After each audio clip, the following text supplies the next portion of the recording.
Hello అండి, welcome to my channel.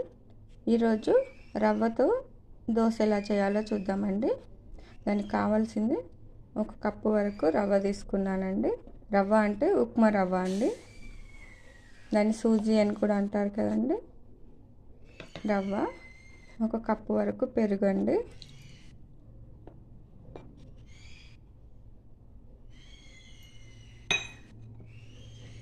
కొన్ని water తీసుకొని ఒక 1 అవర్ వరకు నానబెట్టుకుందామండి.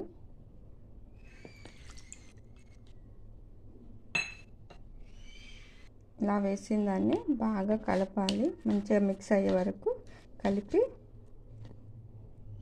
పక్కన పెట్టేసుకుందాం మూత పెట్టి. అలాగే అటుకులను కూడా 1 కప్పు వరకు తీసి మంచిగా శుభ్రంగా కడిగి పక్కన నానబెట్టుకోవాలండి. దీనికోసం పిండిని మిక్సీ పట్టుకుందామండి. ఇందాక నానబెట్టి పక్కన పెట్టుకున్న రవ్వ, అటుకులు అన్నీ మిక్సీ జార్లో వేసుకున్నాను. మిక్సీ పట్టుకుని మెత్తని దోశ పిండిలాగా మిక్సీ పట్టుకోవాలి. కొన్ని వాటర్ కూడా యాడ్ చేస్తున్నానండి.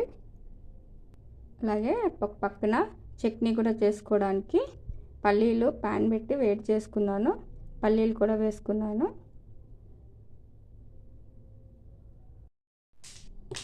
దోశ వేసుకుంటే ఎలా ఉంటుందో ఆ పిండిలాగా చేసుకోవాలండి. కొంచెం తిక్కుగా ఉంది కాబట్టి నేను వాటర్ కూడా యాడ్ చేస్తున్నాను.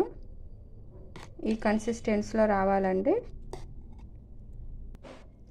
పిండిని జార్లో నుంచి తీసి కొంచెం వాటర్ యాడ్ చేసి పక్కన పెట్టిందని కొంచెం బాగా కలపాలండి. ఉండలు లేకుండా బాగా కలిపితేనే దోశ అనేది బాగా వస్తుంది. చూడండి, ఇలా జారుడులాగా ఉండాలి బ్యాటర్ అనేది. దీంట్లో కొంచెం సాల్ట్, కొంచెం బేకింగ్ పౌడర్ కూడా యాడ్ చేసుకోవాలి. అది ఆప్షనల్ అండి.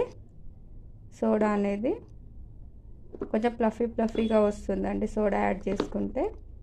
ఇష్టం ఉన్న వాళ్ళు జీలకర్ర, క్యారెట్ తురుము అలాంటివి కూడా యాడ్ చేసుకోవచ్చు. చట్నీ కోసం ఒక 4-5 పచ్చిమిర్చి ముక్కలుగా చేసి పెట్టుకున్నాను. కొంచెం కరివేపాకు, కొంచెం కొత్తిమీర, 1 టమాటో కూడా తీసుకున్నానండి. చూడండి, అన్నీ వేసుకొని ఫ్రై చేస్తున్నాను. ఇందాక జీలకర్ర కూడా యాడ్ చేశానండి. కొంచెం టమాటో అవన్నీ కొంచెం సాఫ్ట్ అయ్యే వరకు ఫ్రై చేసుకోవాలి. చట్నీ కోసం పల్లీలు ఒక హాఫ్ ఇంచు వరకు కొబ్బరి చిప్ప తీసుకున్నాను. పచ్చి కొబ్బరి ముక్కే తీసుకున్నాను. టేస్ట్ చాలా బాగుంటుంది. కొంతమంది అయితే వేయించి కూడా తీసుకుంటారు, కానీ నేను అలా చేయలేదండి. ఈ దోశలకి పచ్చి కొబ్బరి చట్నీయే బాగుంటుంది, అందుకే సగం చిప్ప వరకు తీసుకున్నాను. ఇలా పోపు వేసుకొని పెట్టుకోవాలండి. పక్కకి అన్నీ వేసి పోపు వేస్తున్నాను. చట్నీ రెడీ అయిపోయింది.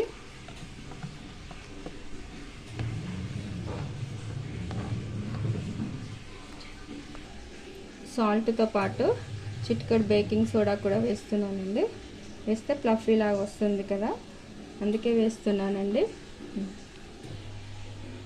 ప్యాన్ పెట్టి వేడైన తర్వాత బాగా పెద్దగా కాకుండా మీడియం లాగా వేసుకోవాలండి.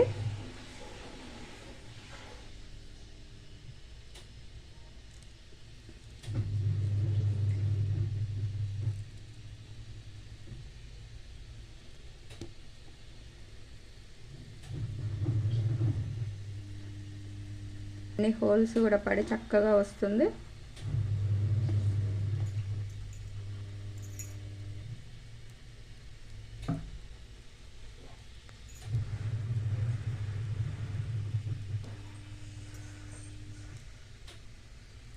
అయినా కొంచెం లైట్గా ఆయిల్ వేసుకుంటే చక్కగా ఉంటుంది.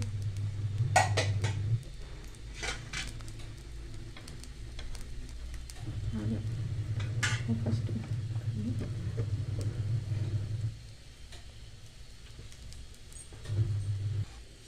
చూడండి, ఒకవైపు కాల్చుకున్నా సరిపోతుందండి.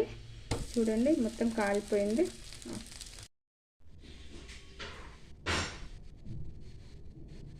చూడండి, ఎంతో టేస్టీగా ఉండే రవ్వతో దోశ చట్నీ, కొబ్బరి చట్నీ చాలా బాగుంది కదా చూడడానికి. వీడియో నచ్చితే లైక్ చేయండి, షేర్ చేయండి, సబ్స్క్రైబ్ చేయండి. Thank you.